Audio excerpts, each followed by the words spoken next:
We start the show with some promotion with the WWF and the Special Olympics, and that's always nice to have the WWF doing stuff like this and the Make-A-Wish Foundation.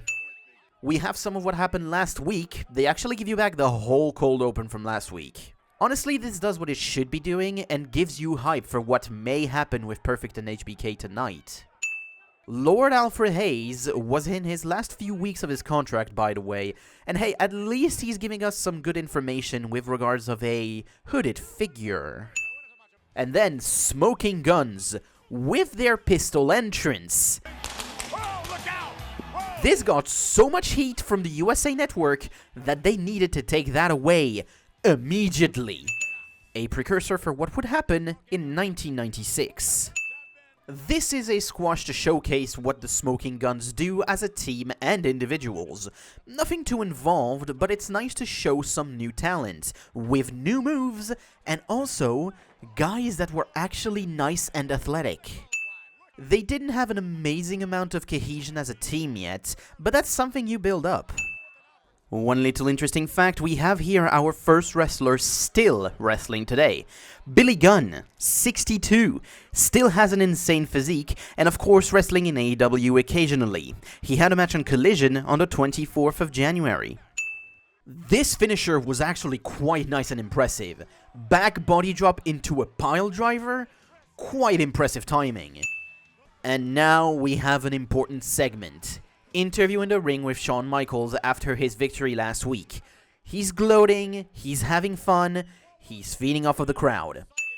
Shawn Michaels talks about him not being a reluctant fighter, saying he'd fight anywhere, anytime, any place, and that's when it happens.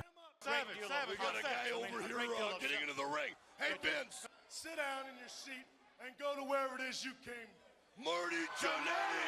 Marty Jannetty shows up to challenge, gets an actually great pop still, and asks for a title match tonight.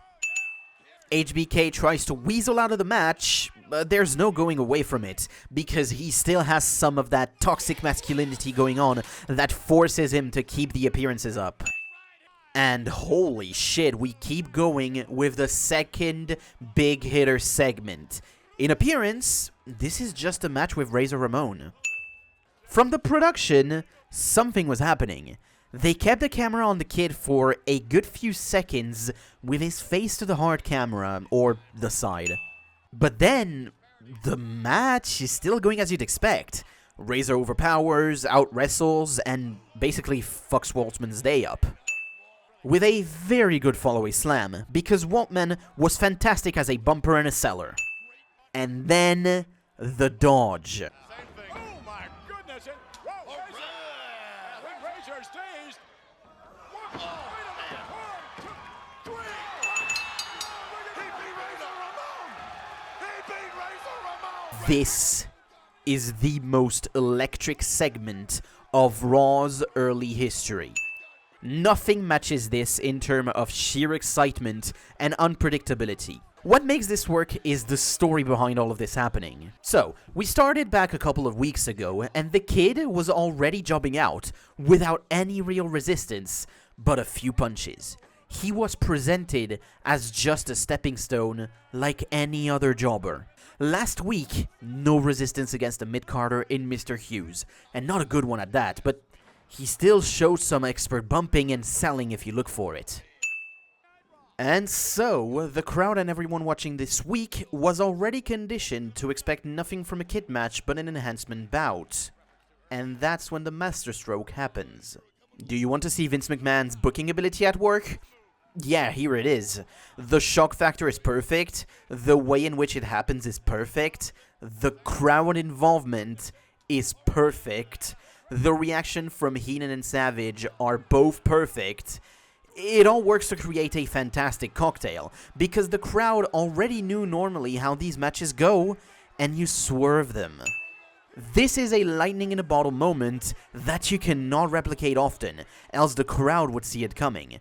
A few bookers can learn from doing the same thing again and again. With this moment already, we have a legendary show. But we are not even close to being done. Razor's shock after the match is also great. The fact that the victory was clean too is insane.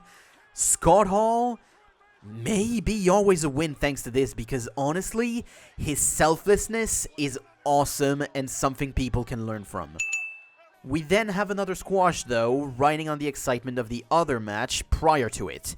However, this one's much more standard. Not much on this match. We see Tatanka because we have to build him up against Bam Bam Bigelow, as this was the feud they were going towards, so we needed to see him on our screens. No real problem with that, really. During the report, you hear Mean Gene talk about the kid and adding some salt in the wound of Razor Ramon. It's lovely. Here's the counter of weeks without Hogan on Raw since WrestleMania. We then have an oddity. Kamala against Yokozuna. Something that resembles a challenge for Yokozuna, but nothing more than a match to establish the bigger boy between the two. And yeah, it's Yokozuna. There are some interesting moves in there though, especially at the beginning. It almost seems like Yokozuna was not winning those tackle exchanges, and honestly, this is better than most Yokozuna matches at that beginning, because Yokozuna sells a bit of the offense from Kamala and kinda makes you believe. I mean, you were having a match for the King of the Ring as a qualifier with Kamala too, so he could have gotten some offense, but even so, it's very minimal. Is this a blemish on the show? The last 10 minutes haven't been fantastic, but you can forgive them for this show actually. You'll see. We have 10 minutes for the main event without counting ads. This is more than enough to have a main event. And so we have ourselves an impromptu title match with two great workers. These two had a match at the Rumble. It was a bit lackluster and Jannetty was let go after the match. However, this one is a much different affair. Starting with a nice lock-up and immediate speed, these two go balls to the wall. The sunset flip is really good. These two aren't really pacing themselves too much and are going really hard, like with the hip toss dodge and clothesline. Baseball slide and skidding the cat back into a crossbody. Like, boys, Jannetty in 1993 is a great worker when he's not off of his tits. Head scissors takedown, really nice. And tell me, who other than these two will do those moves at this time in 1993 in the WWF? Shawn Michaels gets sent over the top rope from the corner, and we have HBK trying to leave, but then...